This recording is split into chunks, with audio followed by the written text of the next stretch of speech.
जज को ये देखना है कि वो उसका संज्ञान लेते हैं, उस पर they take cognizance of it और get it investigated.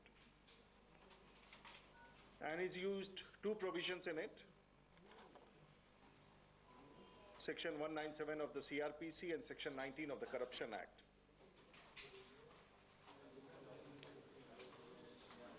But the most interesting part is that before any court has taken cognizance, before any investigation has been conducted, he has given a sanction. उन्होंने court के संज्ञान लेने से पूरे अनुसंधान के पहले, जो तथ्य पेश करने के बाद कोर्ट यदि संज्ञान लेता, वैसी स्थिति में अगर ये सैंक्शन देते तो स्थिति वैध मानी जाती. और भारतीय जनता पार्टी यह कहना चाहेगी कि कर्नाटका के राज्यपाल को एक विशेष उद्देश्य के साथ कर्नाटका की जिम्मेवारी दी गई थी. And it's a very peculiar situation. The governor himself seems to be a complainant. The governor himself seems to be an investigating agency. The governor himself seems to be the prosecutor. And the governor himself is the judge. हम फिर से कहना चाहेंगे कि इस जो कदम उठाया गया है राज्यपाल द्वारा, श्री भारद्वाज द्वारा, उसमें राज्यपाल स्वयं एक शिकायतकर्ता के रूप में है. राज्यपाल श्री भारद्वाज स्वयं अनुसंधानकर्ता के रूप में है. श्री भारद्वाज स्वयं राज्यपाल की हैसियत से एक वकील की हैसियत में है और राज्यपाल स्वयं जज की हैसियत में है. ऐसी हास्यास्पद, ऐसा मनमानी कदम आज तक बहुत सारे विवाद हुए हैं, लेकिन किसी राज्यपाल ने उठाया हो, हमने ऐसा नहीं देखा. It's a complete obliteration of his constitutional responsibility.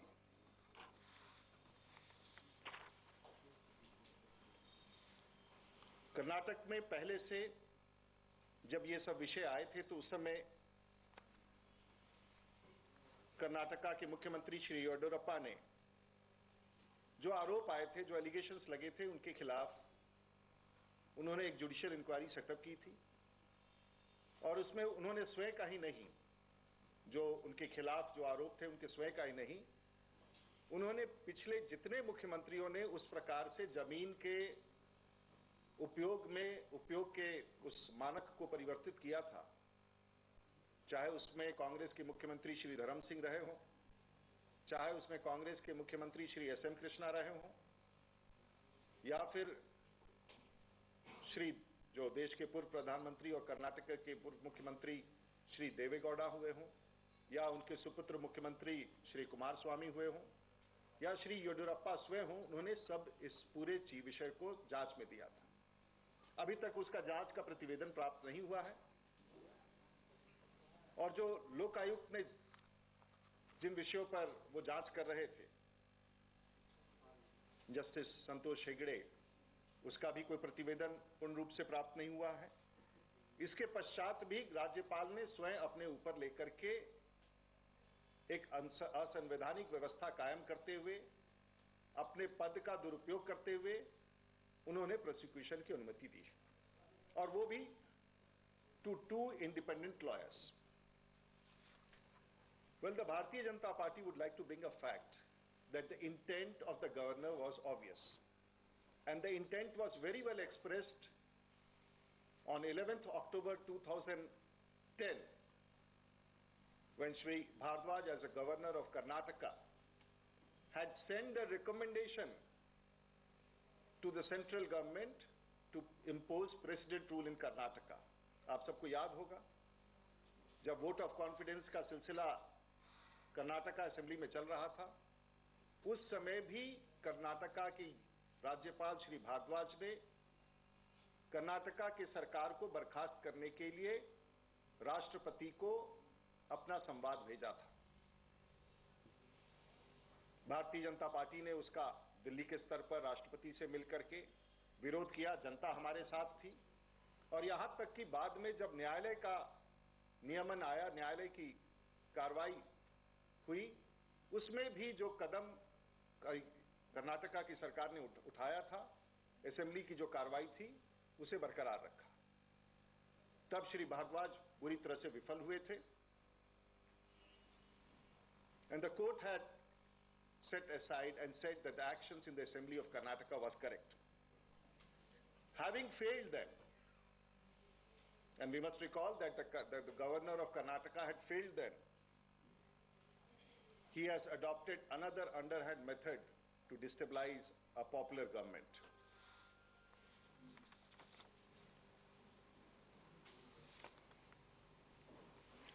The Home Minister and Mr. Moily all have come together to support the action of Mr. Bhardwaj.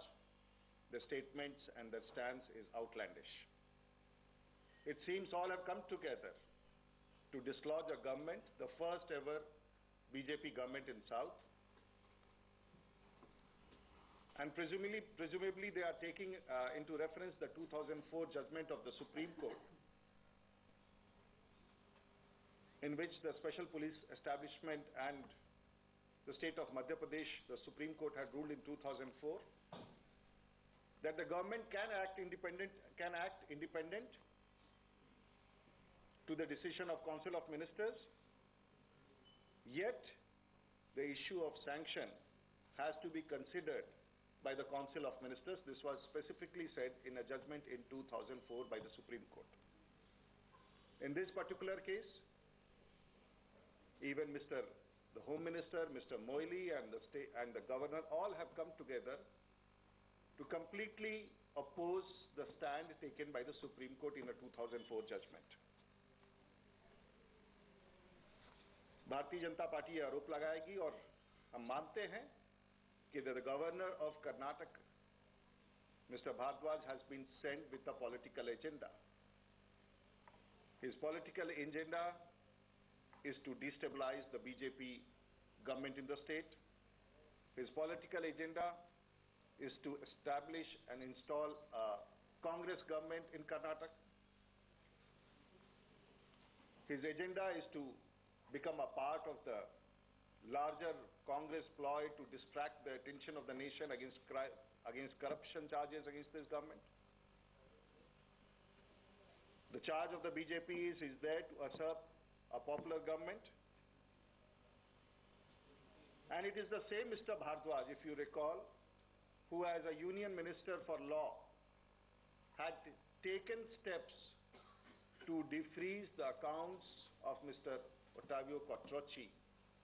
He was the same person who had taken, in March 2009, when he was the Union Minister, he had taken steps to defreeze Mr. Quattrocchi's account on the Bofors scam, on the Bofors kickback. It is the same Mr. Bhardwaj. राज्यपाल का ये कदम, कांग्रेस इस प्रकार की कदम उठाते रही है। हमने इतिहास में देखा है कि जिस प्रकार से कांग्रेस के राज्यपाल श्री बूटा सिंह ने बिहार में ऐसे ही कदम उठाए थे। हमने देखा है किस प्रकार से एससी जमीर ने गोवा में ऐसे ही कदम उठाए थे।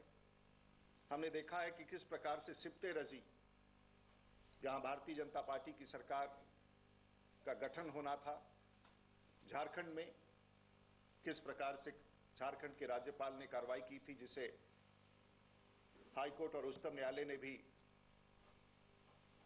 उनके उस कदम की भर्त्सना की थी। And the Congress, where it fails to achieve through a political mandate, through a popular mandate, is very used to sending such pliant governors. The case of Mr. Bhardwaj is one of them. It's a disgrace to democracy. And the Bharatiya Janata Party would again say that the governor's action is 100% politically motivated. It's constitutionally improper. a man who claims to boast of political affiliation, who claims his political loyalty, even being occupying the chair of the governor, and all this reminds us the nation of the emergency days. The Bharatiya Janata Party would like to say that the Chief Minister of Karnataka is not going to resign. The people of Karnataka, the Bharatiya Janata Party of Karnataka is with him. The people of the state have every right to take an action against the government, but a democratically elected government cannot be usurped by an agent of the central government. And the aspirations, the democratic aspirations of the people of Karnataka cannot be crushed. मित्रों, ये विषय था। इस पर अगर आपको कोई सवाल पूछना है तो आप पूछ सकते हैं। जी। सीएजी पे जब कपिल सिब्बल ने हमला किया तो आप लोगों ने कहा कि किसी भी संवैधानिक संस्था पे इस तरीके से हमला नहीं करना चाहिए। इन शब्दों का इस्तेमाल कर रहा है गवर्नर के लिए। आपको लगता है कि बीजेपी दोहरा मापदंड अपना रही है? देखिए, हम लोगों ने स्पष्ट रूप से कहा था कि संविधान की रक्षा करना भारत के एक एक नागरिक का अधिकार है, और यदि संवैधानिक पद पर और संवैधानिक कुर्सी पर बैठे हुए लोग असंवैधानिक और अमर्यादित कदम उठाएंगे तो भारतीय जनता पार्टी वैसे स्थिति में, जिस प्रकार से देश के लोग 74 में और 77 तक जा करके लोगों ने देश में एक बड़ा आंदोलन खड़ा किया था, आज भ्रष्टाचार के खिलाफ, आज महंगाई के खिलाफ, आज इस देश में एक ऐसा माहौल बन गया है जिससे बचने के लिए कांग्रेस तरह तरह के हथकंडे अपना रही है। भारतीय जनता पार्टी ऐसा महसूस करती है, चाहे वो कर्नाटक का सवाल हो या महंगाई का सवाल हो या फिर भ्रष्टाचार का सवाल हो, अब वक्त आ गया है कि अब हमें लोगों तक पहुंच करके इस अभियान के लिए उनसे सहयोग मांगना होगा।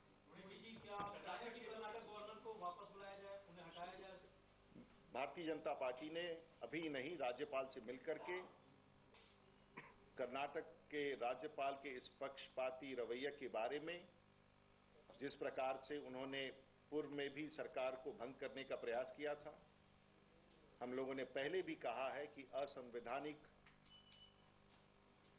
रूप से कार्य करने वाले इस राज्यपाल को अविलंब बर्खास्त किया जाए या केंद्र सरकार उन्हें वापस बुलाए। कर्नाटक के जो लोकायुक्त हैं, संतोष हेगड़े, उन्होंने भी गवर्नर की स्टैंड का समर्थन किया। नहीं, हम चाहेंगे कि वो अपना पूरा प्रतिवेदन दें और उन्होंने जो कार्रवाई की है उसको पूरा करें। शायद इस पूरे प्रक्रिया को पूरा करने में हमें सहूलियत मिलेगी। मुझे एक सवाल उठा है कि आप लोगों ने इसके पहले कंप्लेंट प्रेसिडेंट से की थी, सारी बात रखी थी, लेकिन कोई एक्शन नहीं हुआ उनके खिलाफ में।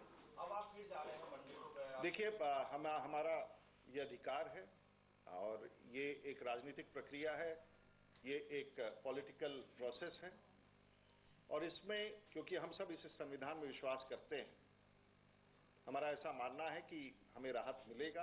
हम राष्ट्रपति के पास जाएंगे, राज्यपाल के इस कार्रवाई के खिलाफ हम अपनी बातें रखेंगे। हमें विश्वास है कि लोकतंत्र की अपनी एक ताकत और मर्यादा है, संविधान की अपनी एक मर्यादा है, और निश्चित रूप से उसमें हम कार्रवाई करेंगे।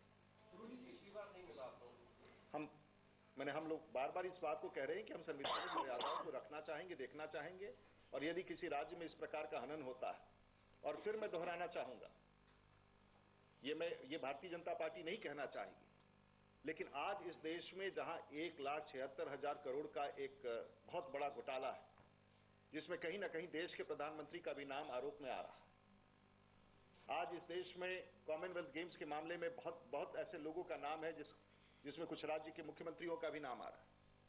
क्या हमारी ऐसी संवैधानिक प्रक्रिया है जिसमें कुछ लोग जाकर के अपना अपील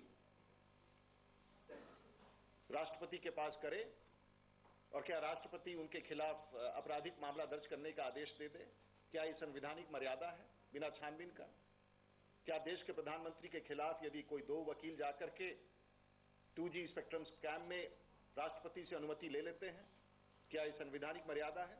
हम जांच की बात करते हैं और जांच के बाद अगर कार्रवाई के प्रोसिक्यूशन की बात हो हम उसे पूरा करना चाहेंगे, लेकिन इस प्रकार से संविधान की धज्जी उड़ाना, संवैधानिक मर्यादाओं को समाप्त करना, भारतीय जनता पार्टी जानती है कि देश में बड़े भ्रष्टाचार के आरोप जो कांग्रेस के खिलाफ लग रहे हैं, देश में बड़े भ्रष्टाचार के आरोप जो देश में वरिष्ठ नेताओं के, कांग्रेस के वरिष्ठ नेताओं के खिलाफ लग रहे हैं, उनसे बचने के लिए, महंगाई से बचने के लिए कांग्रेस ये हथकंडे अपना रही है। देश के लोग इन सभी विषय वस्तुओं को समझ रहे हैं।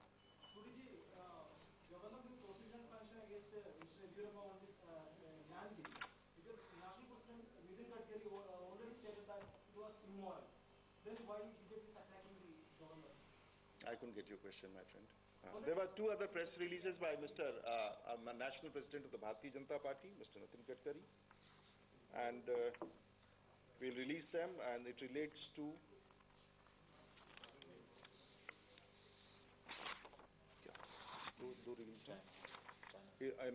on his China visit, his dialogue with the Chinese counterparts there, and a couple of other issues which he has given in his press conference.